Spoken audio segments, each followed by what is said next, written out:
So this is episode 7 of Inside a Small Card Shop. I'm pretty sure it's episode 7. If it's not, you'll see the actual episode. But today I want to talk about scalping again and this belief that every card store, everyone is just a scalper.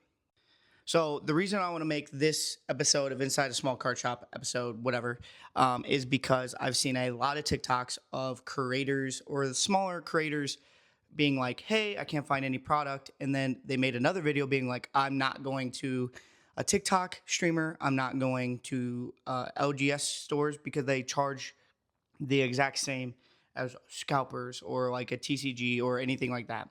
And I want to just talk about why is that why is that the thing? So for us personally, I can't talk about every card store or everything. I know there are. They've been caught on camera. It's terrible. There are been stores or LCSs that have been caught, actually going to Walmart or scalping. But really, in the grand scheme of things, that's not actually what's going on.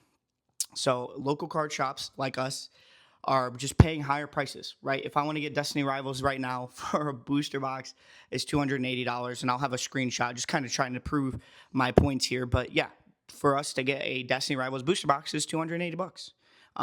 And then you're gonna say, well, Caden, then why do big box retailers can they have this stuff at MSRP? Well, the thing is that how the whole industry works, if you don't know, Pokemon ships product to distributors. Distributors then ship that product to local game shops and to big box retailers. And if you're a distributor, are you really going to lose your big box retailer as your customer? Someone that spends millions of dollars, and not even that. If Walmart wants to, they can buy ETBs for $80 and they can lose money on ETBs. They can lose $20 per ETB. They don't care. They make more money on other products. They don't care. They can use that as a loss leader and have something else that makes them the money. Everything else in their store probably makes them money. They don't care, right? And that's the thing. When you're a local card shop, the only way for us to make any type of money is we have to sell it at more than we buy it. That's how this works, right? So if I buy that Destiny Rivals booster box at $280, I can't charge $160. I'm out 120. That's just not good. That's not how a business works. And if you want to bring the fault on distributors, then bring it on distributors. But I'm telling you, at least us here at Tucson's and other streamers that I've seen on the platform, they're not scalping. I promise you that. I know big streamers definitely are not scalping. They have distributors. But this is also a thing. Then there's streamers and stuff and that talk about just MSRP. We'll sell at MSRP, and that's great. And they're allowed to do that with allocations. Allocations are able to sell at MSRP, right? When we had our allocations of Journey Together, we sold boxes at $145, cheaper than MSRP. I don't know where everyone's at when we were doing that. I Before the market boomed, everyone was selling Stellar Crown booster boxes at 120, right? The most expensive booster box was like Twilight Masquerade at like 170. Where was everyone then? Right? It's crazy when the market goes up and people then just want to harp on MSRP, which is I understand. It is not Things are not cheap right now. But you can't just give the fault and just keep telling everyone is a scalper. Everyone's a scalper. Everyone's a scalper. It just doesn't. You just look dumb. You can't. I mean, I don't know. So you guys tell me what your thoughts are. But yeah, well, and I'm not the only one.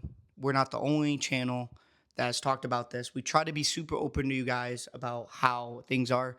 But go look at Danny Phantom. Or but yeah, look up Danny Phantom or Pokey. They've talked about this. Things are not cheap.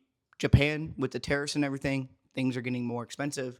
And really, the people that pay that tariff and stuff is buyers. And that's the truth of it. Buyers are the one that pay at the end of the day. But then also, there's just not enough product. There are so many card shops popping up, and and they have to distribute that product everywhere. And distros don't want to sell it at super cheap, not have any product, so they want to try to keep some of their product in distributors, so they charge more, and then Pokemon shops have to charge more. It's just this whole thing. But then allocations are able to sell at MSRP because they are cheaper. Allocations are cheaper. You get your allocations, but that's the problem. We only get allocations right now for us. We've only gotten allocations of Journey Together and Destiny Rivals, and they were a case of ETBs and a case of booster boxes. We have gotten no special set allocations. We've gotten none of that. And Journey Together, you know what? We sold before below MSRP, but for Dusty Rivals, we charged more than MSRP because we wanted to keep some of our allocations in because we knew we couldn't restock it for that cheap. We couldn't restock it for the same amount of money that we bought for our allocations. So we wanted to try to keep it in. That didn't work, right? We still had good prices on it, but it wasn't MSRP. It was above MSRP, and it still sold out in 10 minutes. So you know what? We are trying our best to be the cheapest, but it is super hard, and that's just how the market is right now. That's how everything is. If you want to harp, you want to say we're scalpers or we're ruining the industry, we're ruining the market, we're ruining this, we're ruining that, go ahead. At the end of the day, you really need to open your eyes and just see that one, Pokemon's not printing enough. They said they have, they're not really. Like, they have printed, and we've seen releases, but not, sorry, low battery, but they're not at the point where prices are going down. I mean, Destiny Rivals just continues to go up for even at wholesale to buy. And distributors, you can put the fault on distributors. The distributors shouldn't be charging that much, but I also understand they're trying to keep their product in. You know what I mean? They're trying, and then they see that Pokemon stores are able to make this much money on it, so why don't they charge more? Right? And then Pokemon stores need to charge more because they can't buy it for as cheap. So I completely understand that. And then there's a scalping problem, and I understand that. You can buy these ETBs at $60, and you don't even have to sell it at market.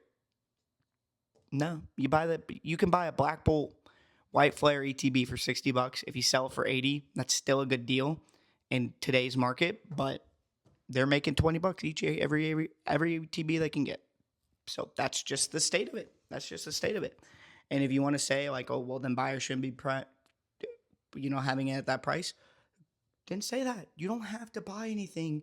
Like, we say this every time in our streams. We say it in our Discord. We say it on these videos. You don't have to buy from us. You don't have to. If you don't like our prices, don't spend your money at Tucson's.